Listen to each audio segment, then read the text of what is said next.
He is literati, he is cognoscenti, he is part glitterati, and tonight he is a professor of the Modern School of Film. Please welcome Professor Sir Salman Rushdie.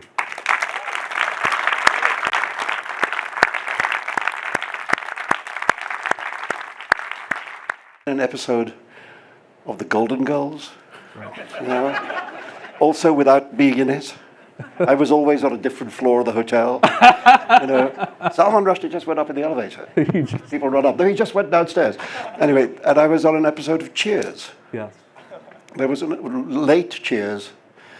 There was an episode when they're in the bar and they're watching TV, and there's kind of like an award show, and they're waiting because there's supposed to be this famous porno movie star who's going to come to present one of the awards. So kind of Norm and Cliff, you know, watching like that. And the gag is that instead of it being her, it's increasingly implausible people who are not her. So it's like the Dalai Lama will present the next award, and the Pope will present the next one, the President of the United States, and they boo and hiss because it's not, you know, whoever it's supposed to be. Right. Then I'm one of those people who's not the porn star, so they boo and hiss. And eventually they get the porno star, so they're happy.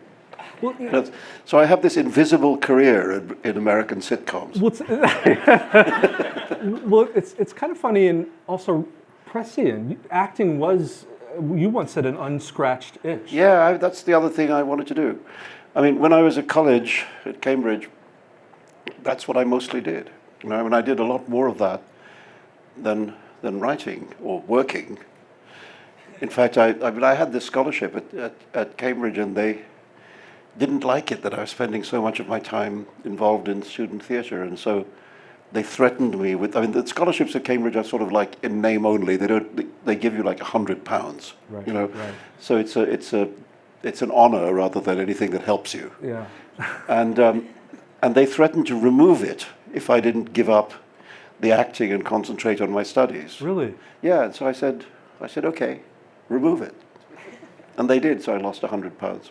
Well, there was a similar shell game with your studying of history and economics, not to get into that rabbit hole. Yeah, although that's where the college really helped me, because my father thought that history was not a serious subject, and why didn't I do something useful like economics, and told me to go and change subject. And when I told them at Cambridge that my father wanted me to do that, they said, yeah, but what do you want to do? And I said, well, I don't want to, I don't want to change. And so they wrote my father this brilliant letter, which said, dear Mr. Rushdie, your son has informed us that he wants to change subject to the study of economics, and it is our view that he is not qualified to study economics at Cambridge. And so if he insists on this, I must ask you to remove him from the university so that his place can be taken by somebody who is qualified. And my father never mentioned it again. I was so grateful, but absolutely killed it. That's a good teacher. I mean, that's a all very glibness aside. No, really, he was called Dr. John Broadbent, and I'm deeply grateful to him. And you name check him in my memoir, historically in Joseph Anton. Yeah, just because, sometimes there are teachers you want to say thank you to. Yeah. And that was one. I want to talk, this is several acts here. Let's start with sort of the simple act. You and cinema in general, I find, scratching the surface a little bit, you are truly, I hate the word, but I think it works here, you are a real cinephile. Not simply a fan, but you devour and think. Well, I grew up in Bombay, and Bombay is like, if the movie industry was in New York, that's what would be Bombay. It's like New York and Los Angeles pushed into the same place, and I mean it's an obsession in Bombay, the movies. I mean, if you look at the newspapers every day, there's like 4 pages of news and 45 pages of movie information. And so if you grow up there, you can't help but be obsessed by cinema, because it's happening all around you. There are people shooting on every street corner, and I mean, I had an aunt who performed in a couple of movies, 2 aunts actually, sisters, and I had an uncle who used to write screenplays, and so it's in the blood, Yeah. And then I felt that when I went to college in England, when I was at Cambridge in the mid-60s, it was just an amazing time for the movies, that time.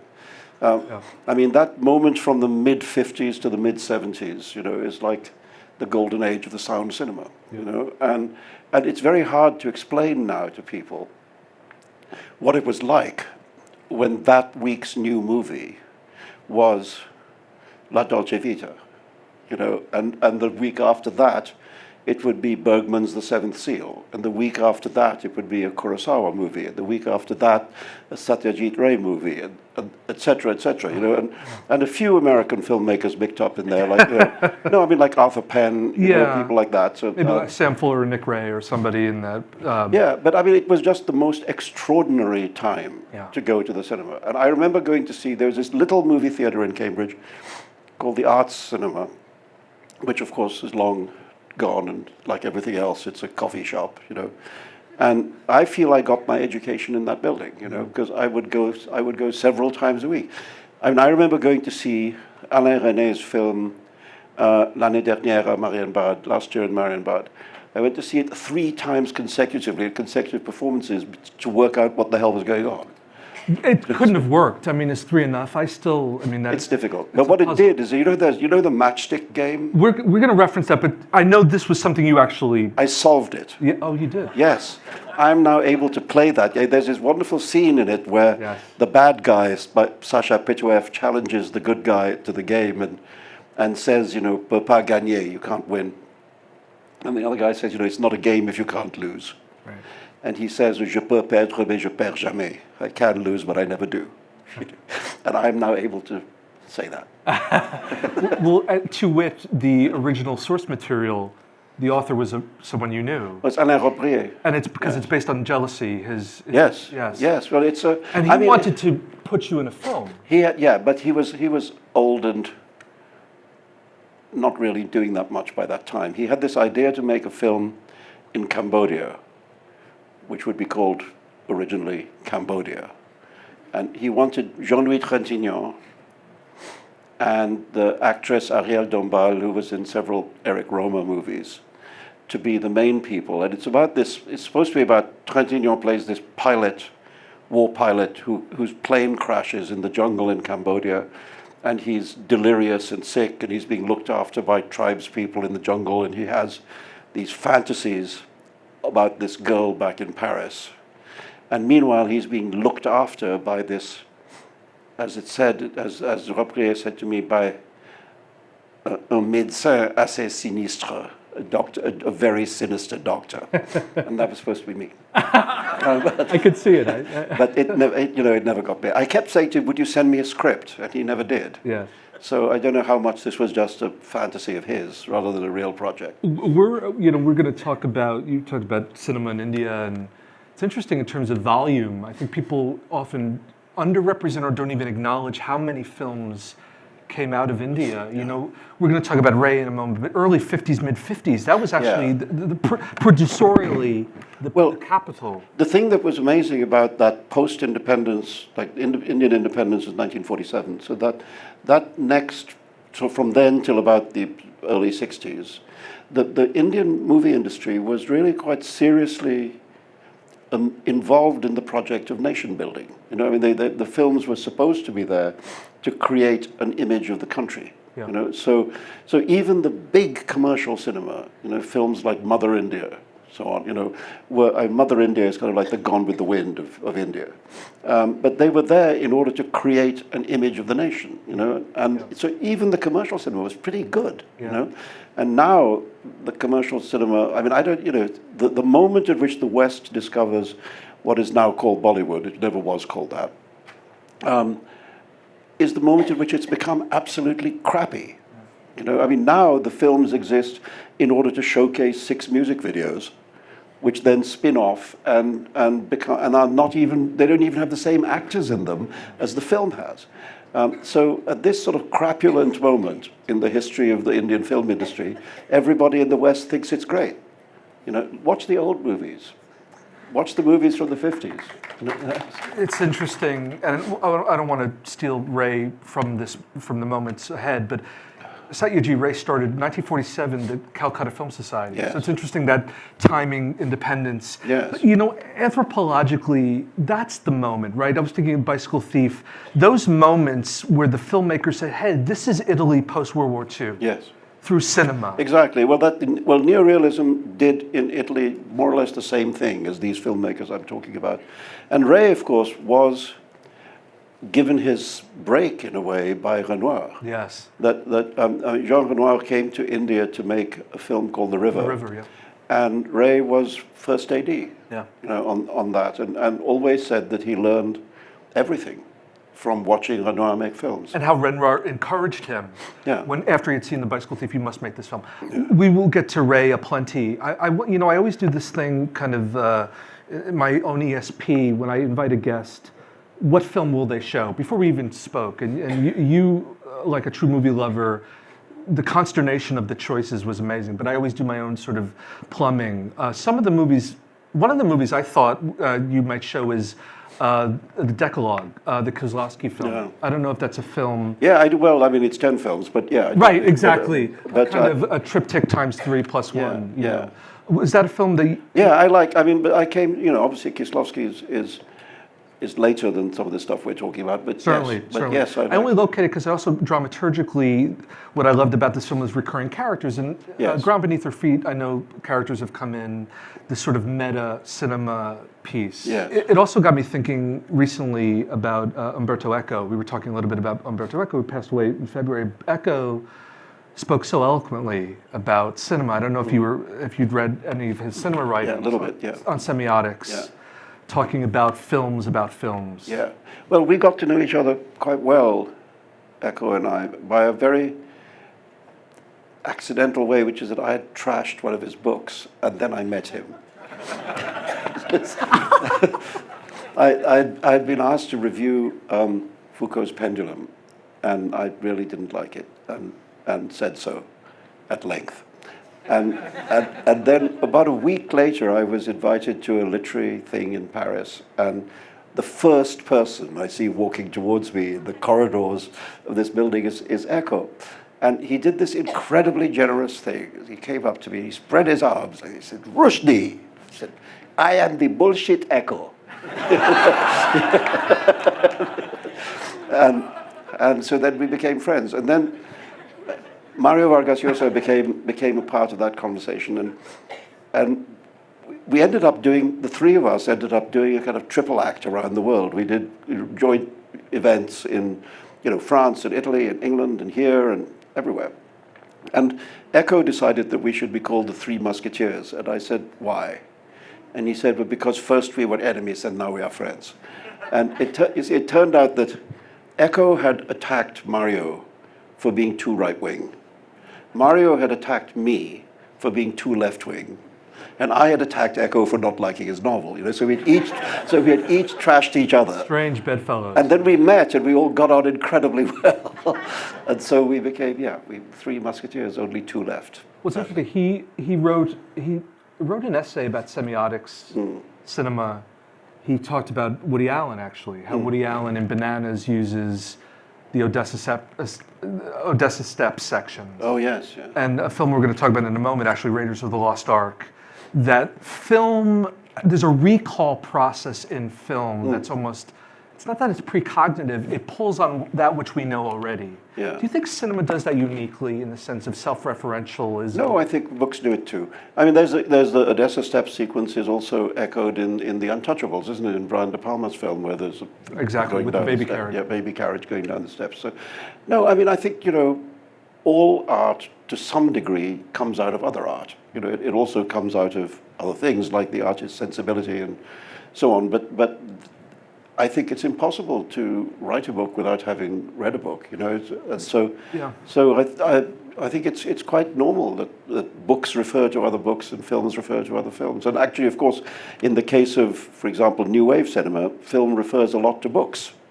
Because all those New Wave filmmakers were very literary people, and they were endlessly talking. Until Godard got to the point where characters would simply read books. Simply reading books, in a film. Yeah. And one of your film choices to me is a very literary, our third act, Wes's films. Yeah. But anyway, we'll save that for later. But I think, I always reason cinema has that advantage of youth. It's still a young art along the spectrum, in the sense of you've seen more movies compared to how many movies have been made. Yes. As opposed to books. Books, which are inexhaustible. Yeah. This is not a comparison. No, but it's but I always agree. Curiosity. No, I mean, I think there's also the cinema, of course, falls into these two big chapters, which is the silent cinema and the sound cinema, which were silent cinema originally was seen as, if you like, a derivative from the visual arts, whereas sound cinema became a derivative of theatre. Right. And so it's that difference. It's in a way been two art forms. It's been something which was primarily visual, and then something which was primarily narrative. Right. So there's Act One, Act Two in the movies, and I mean it's very interesting. The famous, which D.W. Griffith film is it? Is it Intolerance or Birth of a Nation, in which the close-up is first used, and the audience shouted, "Show us their feet," because they were not used to not seeing the whole actor. Yeah. You're only showing us half the actor. You're cheating us. Right. Show us their feet. It's like train arriving in a station. Yeah, people screaming. Right. People screaming. Another film, this was just my own wanderlusting. A film that I thought connected to you was Last Temptation of Christ. I mean, maybe that's a firm grasp of the obvious. Well, I mean, actually, I did. It's not my favorite film of Scorsese, but it contains one scene of fantastic unintentional comedy. Which is the scene after the raising of Lazarus. The raising of Lazarus is rather an extraordinary kind of Scorsese moment, where his hand shoots up from the earth like that, shaft of light, kind of amazing scene. But the next day, the day after the raising of Lazarus, Lazarus is sitting like under an olive tree in the town square, looking a little unwell, and of course the strange thing about that film is that all the actors speak in like New York Jewish accents. Well, I thought you were going to say Harvey Keitel's nose. Yeah. No. There's Lazarus sitting there like this, and this gang of zealots, led by Harry Dean Stanton, comes up to him, and Harry Dean Stanton says, "So, Lazarus, how you doing?"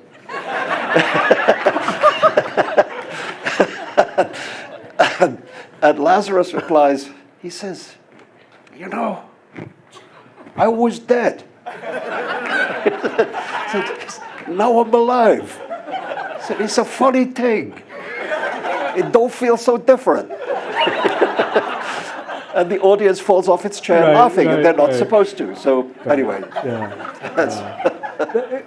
And the Peter Gabriel film, the music from Peter Gabriel, I mean, the sensory experience of that film is interesting, but that's a film. Another film that you talk about, Joseph Anton, used in the early portions of the book is The Birds. Yeah. You reference this scene, which is this moment, which is that incredible, almost scary, silent moment. No, terrifying scene. Yeah. What about Hitch? I love Hitchcock. I mean, I do. I mean, I actually love him from the very, very early days. I love The Lady Vanishes. I think on a level of screenwriting, that's one of the great model screenplays. Yeah. It breaks into different films. It's almost like 2 and 3 films in one. But that, when he was still in England, when he was filming at Gainsborough Studios and so on, I mean, that I love. I think Hitchcock is one of the great giants, I think. And it gave us, after all, one of the great filmic devices, which is the MacGuffin. The thing that a film pretends to be about while it's actually about something else. In terms of your own literature, is that vernacular apropos? I don't know. I mean, I use the image of the birds in Joseph Anton because I kind of came to feel later on that that's sort of what happened to me, that I was the first blackbird or the fatwa was the first blackbird on the climbing frame, And the thing is, when it's one bird on a climbing frame, it doesn't mean anything. It's just one bird on a climbing frame, It's only retrospectively when that's happening that you realize that, there was that one bird originally, And I think my problem was having been that bird. So, yeah. And I mean, I also like the idea in that scene with the children in the classroom are singing a roundelay. They're singing a song that has no end. Yes. And so there's this song going round and round and round and round while the world gets scarier and scarier. And I thought that, says something about where we are right now. Extraordinary. Another film, another filmmaker I thought you would choose would, well, there's a film that we referenced. Oh, this. that's This is the Matchstick Game Yeah. from the last year, Marion Bad. But another film that I thought was a classic, Then There Was You. Do we have a slide of this? Now, this is this one I was in. Yeah. This is what he was in. I thought, well, he'll take the opportunity to plug his own work. Plug himself. No, I. That's you. That's me, yes. The obstetrician. Are you? That's me, yes. I was Helen Hunt's gynecologist. Not everyone can say that. That's like the title of a memoir, isn't it? I once was a teenage, yes. Yeah, but the thing is that in order to do that, I had to do research. There was method acting involved. I had to be sent to an actual gynecologist because the machinery has changed. I mean, I've had 2 children and I was present at both of their births, but the technology has changed so much. And my younger son is now almost 19, and in that time, it's all become, I mean, the machines are like spaceships, and if you're supposed to be working the machines, you have to know which buttons to push. So I had to go and learn. So if anybody needs an ultrasound, Dr. Rushdie, doctor is in. I'm able to perform this.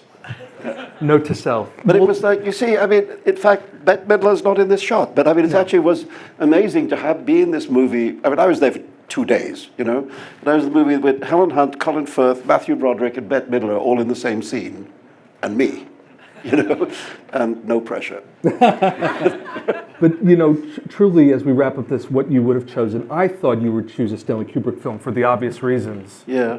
I mean... Oh, Separated at birth. No, I'm teasing. I mean, this was just... it was an easy... I might have done... I mean, I came very close to choosing Strangelove. And I know Lolita has been a film that you've curated at Emory. Yeah. I know. Yeah, no, I mean, I actually like... Even though Kubrick's Lolita is completely wrong in a way, if you look at the book, I thought it was much better than Adrian Lyne's much more faithful version of Lolita, and I mean, one of the terrifying things about the novel is when you read it, you realize that Humbert, who we all think of as this dirty old man, is actually 35, and Lolita is like 12. And that's a much scarier image than the Kubrick movie where she's a teenager and he's James Mason. But, the thing about that is that somehow the Kubrick film captures something, even though Nabokov hated it. Yeah. Because Nabokov wrote a screenplay for Lolita, which Kubrick hated, and rewrote every single line of it, and then left the screenplay credit as screenplay by Vladimir Nabokov, because that was kind of helpful. Yes. And Nabokov detested being credited with a screenplay that A, he hadn't written, and B, he really didn't like, which they had to, because they had, the biggest star in the movie was Peter Sellers at the time, and the part of Claire Quilty in the novel is relatively small, but it's Peter Sellers. Yes. So you have to make the part much bigger. Well, 2 things. You did, in an inadvertent way, choose Dr. Strangelove, because the cinematographer of Strangelove is also the cinematographer of Star Wars, which we'll litigate that in a moment. But it's funny because Stephen King hated The Shining, and Burgess had miraculous problems with The Clockwork and those sorts of things. Did you ever meet Kubrick? And maybe not I never met Kubrick, no. But I knew. But I was very close friends with Michael Hare, who wrote Full Metal Jacket, and who used to spend a lot of time with Kubrick, because although Michael liked Kubrick as American, he liked Kubrick, spent a long time living in England, and he said the thing about Kubrick was that he had no sense of day or night, that he would call you at any time of the day or night and expect you to have a 3-hour conversation with him. So he would call you at like 2:47 a.m. And be just, let's talk about it. And so Michael had this very weird year writing that film. And then of course Kubrick was so odd that he wouldn't go onto the floor of the set. He would sit in a trailer surrounded by screens, and he would direct from inside the trailer. And then, of course, he had extreme fear of flying. So they're making Full Metal Jacket, right? It's set in Vietnam, but it was filmed in London Docklands, and they had to fly palm trees in order to dress the London Docklands up to look sort of something like Vietnam. but it doesn't really. No. Yeah, so. I had a brief spell working for David Mamet, and David actually had a long phone courtship, or vice versa. Kubrick would court writers on the phone for years, actually, and going nowhere. This was around the time Stanley was thinking of doing a World War II film, and Mamet was on the line. And it's funny because when I hear it, the layperson thinking, oh, those 3 a.m. phone calls must be amazing. To him, it was drudgery. Yes. It was just, you couldn't say no, but you didn't want to say yes. Exactly. That's as Michael was saying. I mean, the problem with being asked to choose 3 films is that it's impossible. Yes. You ask me to choose 100 films, it's much easier, because that's the nature of film. It's huge. Well, one film that you have litigated and autopsied is a film that we can talk about a little bit, which is The Wizard of Oz. Yeah. And this is a film. There's the original poster. We don't have to go deep diving here because the book, there's a BFI auto. I wrote a monograph. Yeah, the BFI started this series of getting people to write monographs on classic movies, and in the first group included Stagecoach and 2 or 3 others, and they asked me if I'd do one, and I thought, what do I have? What is there left to say about like Citizen Kane?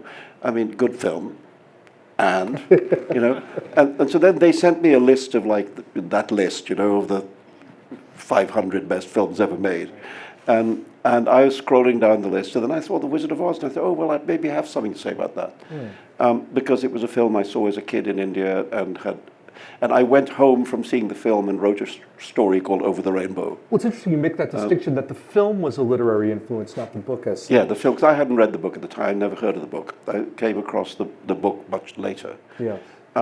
But it had the wonderful side effect, writing this essay about The Wizard of Oz, which a big chunk of which was published here in the New Yorker. It said I got a fan letter from a Munchkin. And not just any Munchkin. I got a fan letter from the Munchkin Corner. You remember who declares that the witch is dead? Yes, of course. She's not only really dead, she's really most sincerely dead. That one. The word at last once be spread, the wicked old witch at last is dead. Anyway, him.